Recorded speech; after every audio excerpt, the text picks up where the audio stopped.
The Al Travis Show, the last place you can go and hear all sides. Respectful, thoughtful, and grateful. Grateful to have him. He's John Hinderaker, president of the American Experiment. John, how are you doing, sir?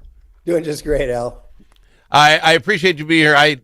The first half, we talked about the very smart naked guy in the Capitol who got through all security because he owned one of these. If you see a doorstop, much like we have here at the studio, he was able to break in because he used the doorstop, sir.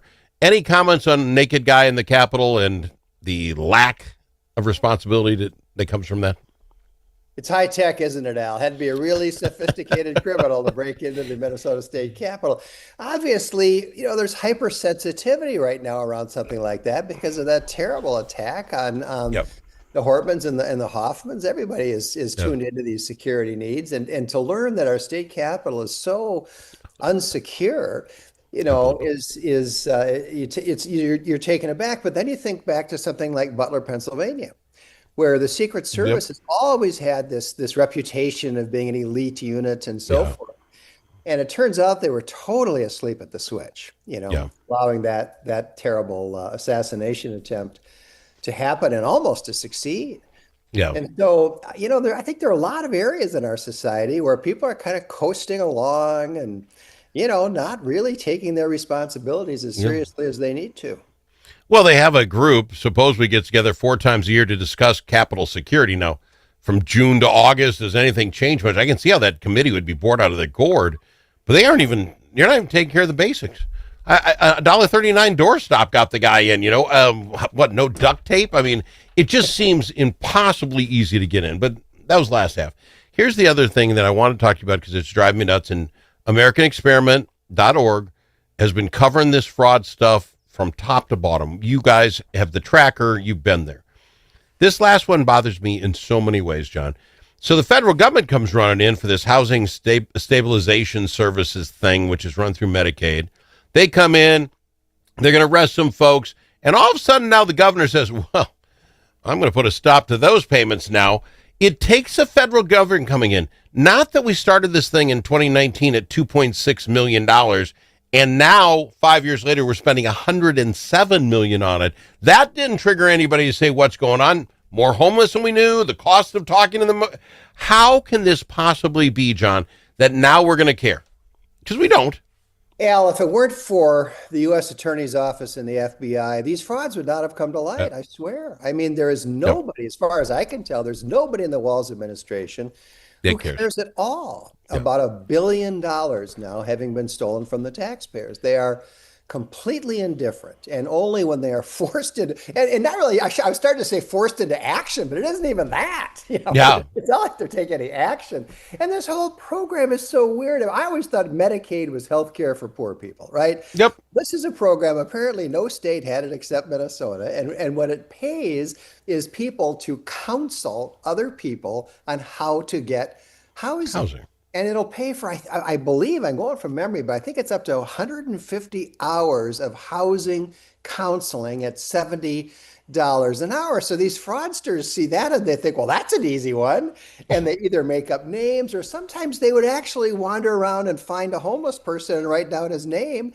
And then they would create completely fictitious invoices that they would send to the state of Minnesota for, $10,000, $15,000, 50, whatever. Right. And our state government, apparently, if you send them a bill, they just pay it. I mean, it's unbelievable.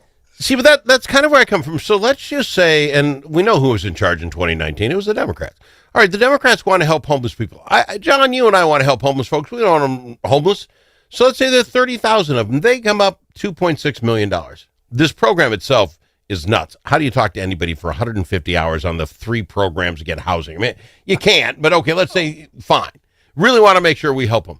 Well, the next year when it quadruples, do you go to the guy in charge and say, is it because there's 4 times more people than we thought? Was it because we every last hour had to be spent? Why wouldn't you look at it? 107, that's 40 times as much money as we thought it would take every year. And are there less homeless people, John? We should be at 0 by now. Yeah, right. Why do we have any homeless people left after spending all this money? Good question. They don't care, Al. They really See, that's don't care. okay, and that goes all the way because there's a guy at charge of human services, I presume, whose budget is this every year. He's watching it. He's making sure the check gets paid. He doesn't care. The Senate and the House, who must sit on a committee somewhere, John, that says we balanced the budget and 107 went to this, which was only 26 2 years ago. Everybody's looking away at this. Somebody had to be yelling about this. Nope. The federal government comes in and says, you're wasting my money. Then we get some action. It is not a sleep at the wheel. It's I really don't care. No, they don't care. If they even had the potential to care, having 500 million stolen in the Feeding Our Future fraud, that got international publicity. Everybody knows about Feeding Our Future. Even that didn't cause them to care. See, and again, that's when I get so tired of this. It's just like from top to bottom in every place possible. People want to rip us off. I'm a nice guy. I don't want homeless people. I don't want kids not eating but I just can't. You hand it to them.